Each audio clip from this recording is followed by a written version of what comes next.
Tiba-tiba tercium bau yang menyengat dari belakang pos ronda. Bau yang sangat anyir dan busuk. Parman mulai gusar dengan bau tersebut. Parman mencari-cari arah bau tersebut. Tiba-tiba ada yang memanggilnya. Mas Parman, kembalikan popok anakku, Mas, kata suara misterius itu. Paman kebingungan mencari suara tersebut. Dia menoleh ke kanan, tidak ada apa-apa.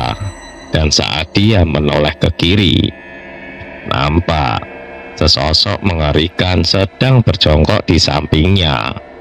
Payudaranya tergantung besar, rambutnya acak-acakan, wajahnya menyeramkan dengan mata merah.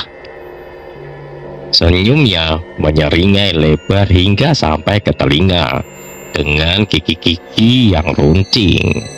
Weh, Gombel, kata Parman tergagap karena jarak mukanya hanya beberapa inci aja dengan makhluk itu. Mas, balikin popok anakku, Mas, kata Wewe itu. Seketika darah Pak Ijo pun tak mampu naik lagi ke otaknya, dan dia pun pingsan. Assalamualaikum warahmatullahi wabarakatuh. Selamat datang di channel YouTube Chong Chuli yang akan menggali kedalaman misteri yang tersembunyi di balik malam. Di sini kita akan menyelidiki kisah-kisah yang membuat bulu kuduk merinding, meretas sebuah tabir kegelapan yang menghantui. Siapkan dirimu untuk menyaksikan kehadiran makhluk-makhluk tak terlihat dan detik-detik ketegangan yang menguji batas ketakutanmu. Sebelum kita mulai ceritanya, silahkan tekan like dan subscribe channel ini. Dan jangan lupa nyalakan lonceng notifikasi agar kalian tidak tertinggal dari update cerita terbaru lainnya. Apakah kamu berani melangkah lebih dalam? Saksikanlah dan biarkan ketakutanmu memandu perjalanan kita. Karena di sini kebenaran tersembunyi di antara kegelapan yang tak berujung.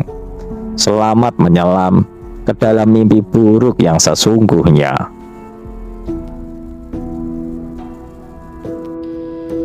Kali ini kita akan membacakan sebuah tweet dari Zaki Aisar @Zaki8613. Untuk linknya nanti saya sertakan di deskripsi. Cerita ini berjudul Popok Wewe Gombel, sebuah mitos Jawa kuno. Thread ini berdasarkan cerita-cerita atau urban legend yang biasa diperbincangkan orang-orang zaman dulu, dan masih dengan settingan kampung koclok dengan lakon Parman dan Pak Ijo. Oke, langsung saja ke cerita. Yono hanyut, kata anak-anak kecil sambil berlari ke arah kampung sore itu. Pak Ijo yang tidur di pos ronda pun kaget. Dia langsung bangun dan terduduk. Kepalanya menghantam kentongan dengan keras. Jancuk, siapa yang naruh kentongan di sini sih? Pasti ulah Parman nih. Sialan, kata Pak Ijo sambil mengusap-usap kepalanya.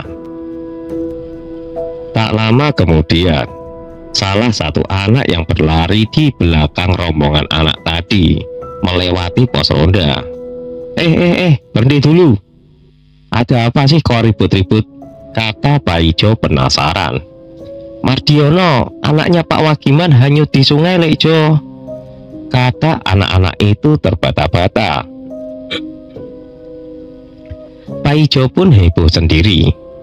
Dia bingung mau ke arah mana dia berlari. Akhirnya dia mengikuti anak-anak itu ke arah rumah Wagiman. Ternyata setelah sampai di rumah Wagiman, terlihatlah beberapa anak kecil yang tadi teriak-teriak sekarang menangis. Terisak, istri Wagiman pun tampak syok dan sedang dipapah warga. Singkat cerita, Paijo, Wagiman, dan beberapa warga mencari Mardiono yang hanyut di kali. Karena hari sudah gelap, beberapa warga tampak menggunakan obor untuk penerangan.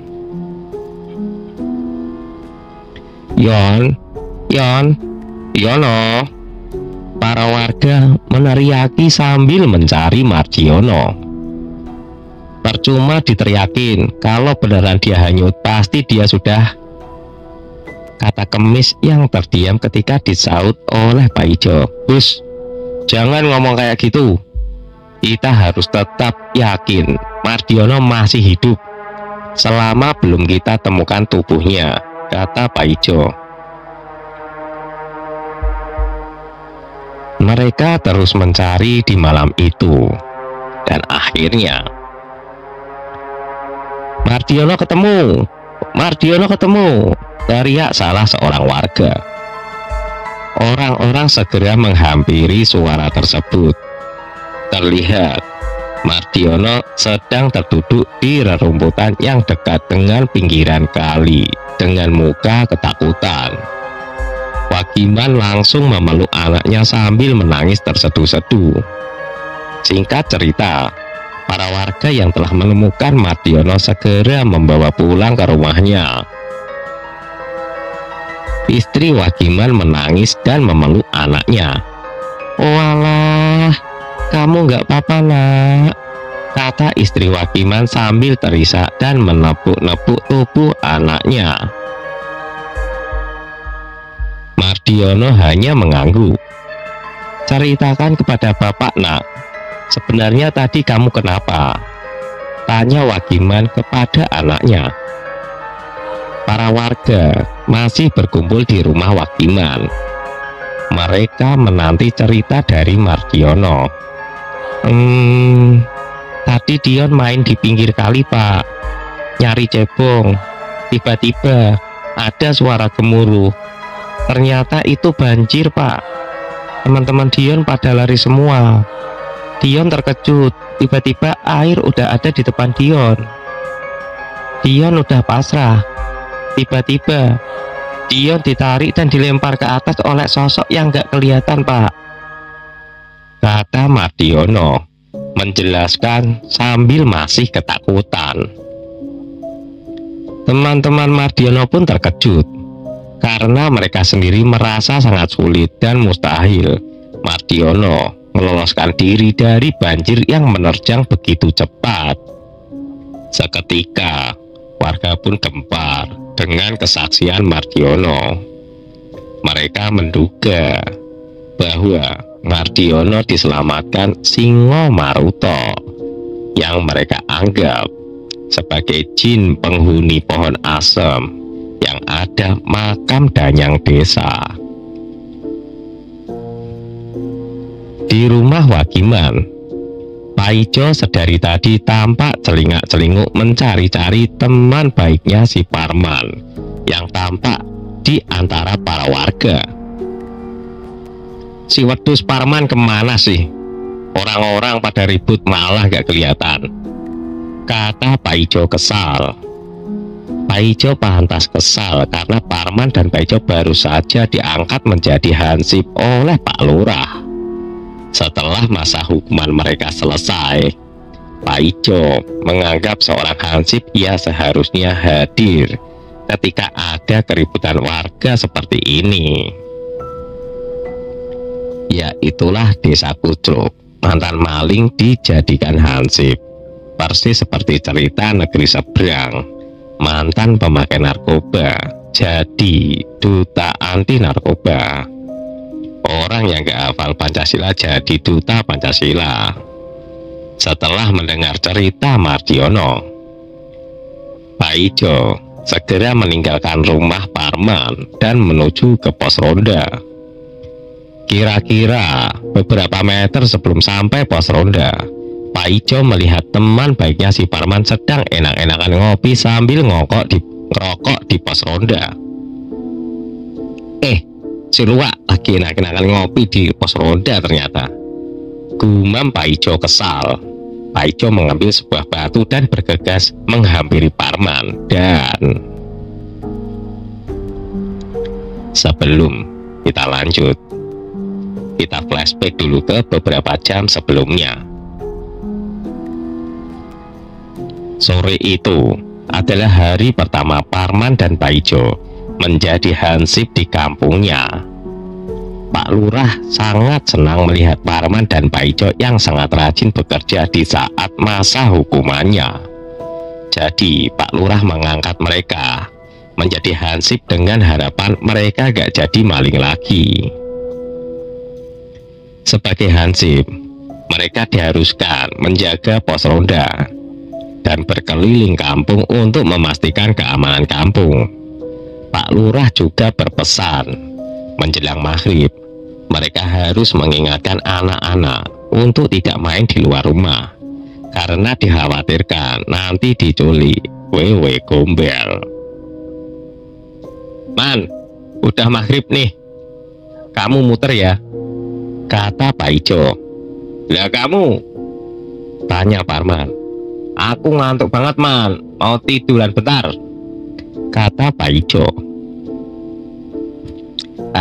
Sebenarnya aku males bilangin anak-anak itu, biarinlah mereka diculik wewe gombel. Apalagi si Mardiono anaknya Wagiman, itu anak dajjal, persis seperti bapaknya. Kemarin Jo, waktu aku sholat maghrib di masjid, si Mardiono ngeledekin aku mulu Jo. Masa Pak Ustadz lagi doa, dia nggak bilang amin, tapi malah bilang tekek-tekek sambil ketawa melihatku Jo. Sialan, kata Parman panjang lebar bercerita.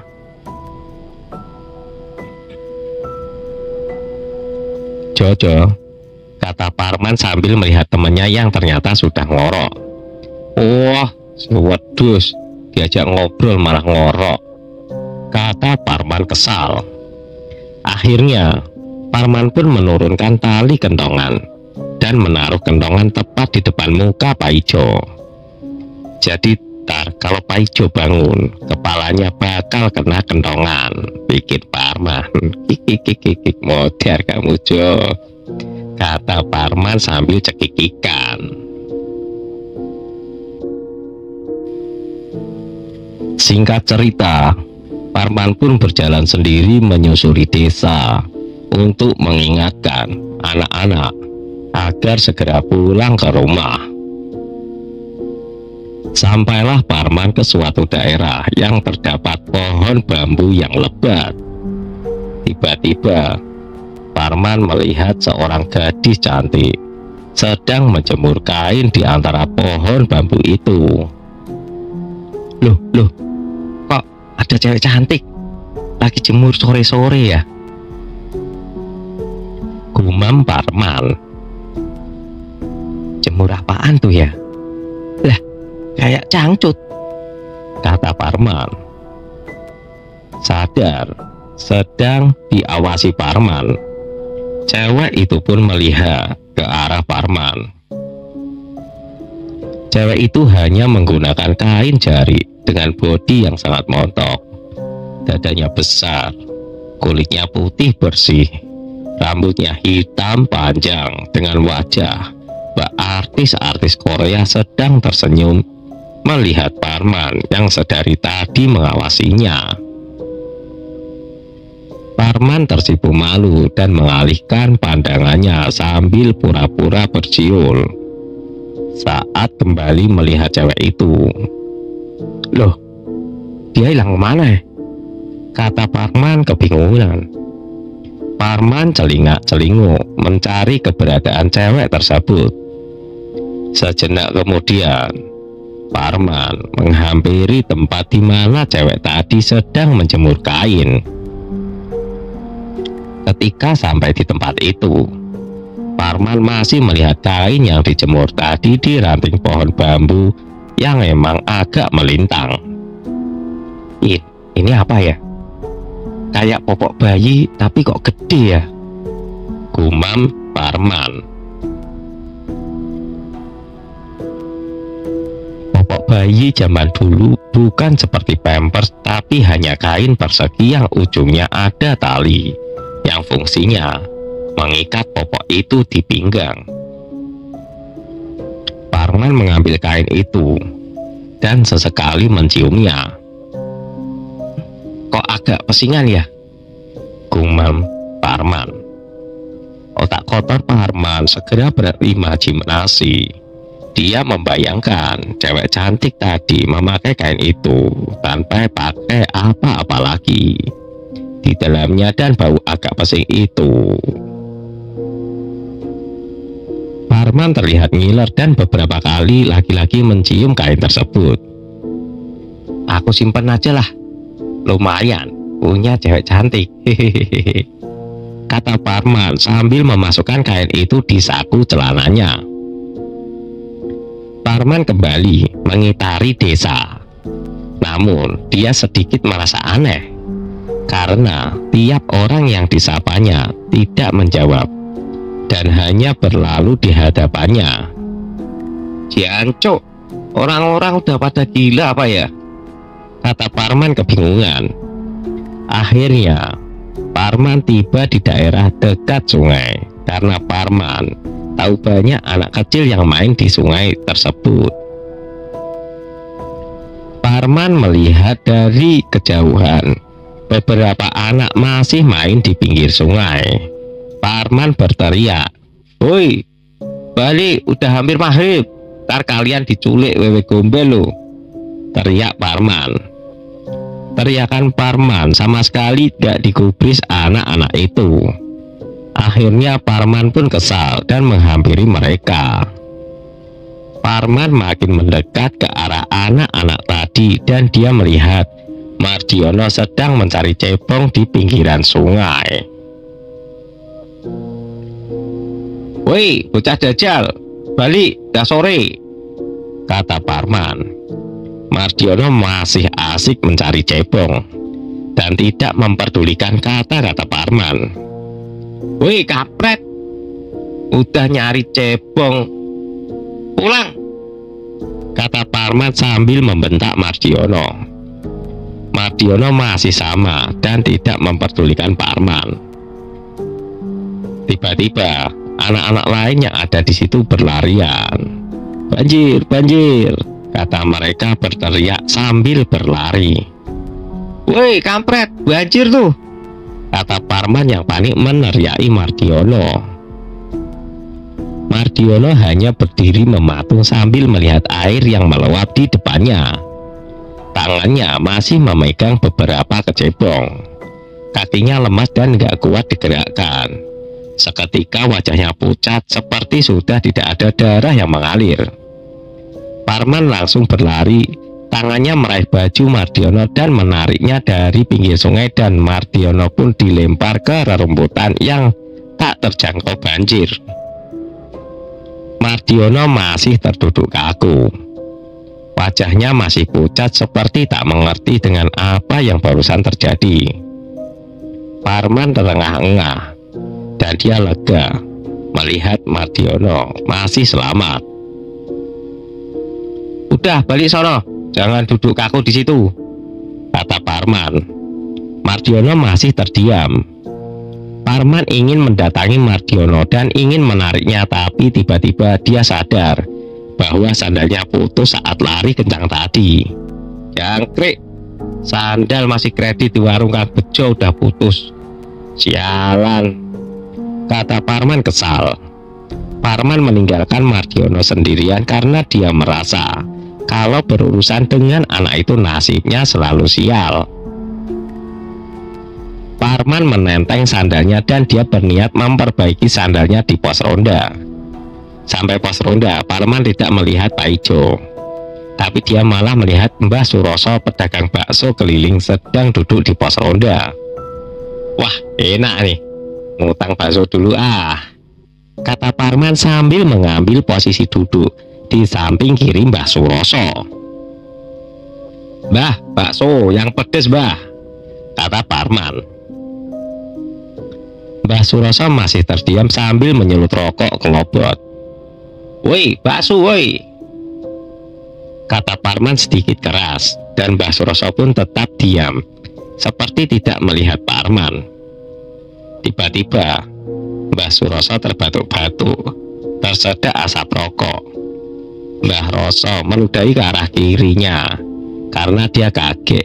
Dia ingat pesan dari Pak Kiai bahwa kalau meludah itu ke kiri agar kita bisa meludahi setan. "Wek, cuh!" suara Mbah Suroso meludah. "Modiar kamu setan, meludah itu ke kiri biar kena setan," kata Mbah Suroso lirih sambil senyum kecil. "Jancuk jeren, pesan bakso gak didengar malah mukaku diludahi," kata Parman kesal. Mbah Suroso pun bangkit dan melanjutkan perjalanannya untuk berjualan bakso. Sambil masih merem karena mukanya kena ludah, Parman meraba sakunya dan menemukan kain tadi. Karena sangat kesal, dia lupa bahwa kain tadi ingin dia jadikan bahan fantasinya nanti malam. Dia mengelap mukanya dengan kain itu dan membuangnya di samping pos ronda. Parman pulang sebentar untuk membetulkan sandalnya dengan menancapkan paku di karet pegangan jari kaki sambil dia bikin kopi. Parman balik lagi ke pos sambil ngopi dan merokok. Pak Ijo mengambil batu dan bergegas menghampiri Parman yang sedang ngopi di pos ronda. Pak Ijo memukulkan batu itu keras-keras di kentongan yang berada di belakang tempat duduk Parman.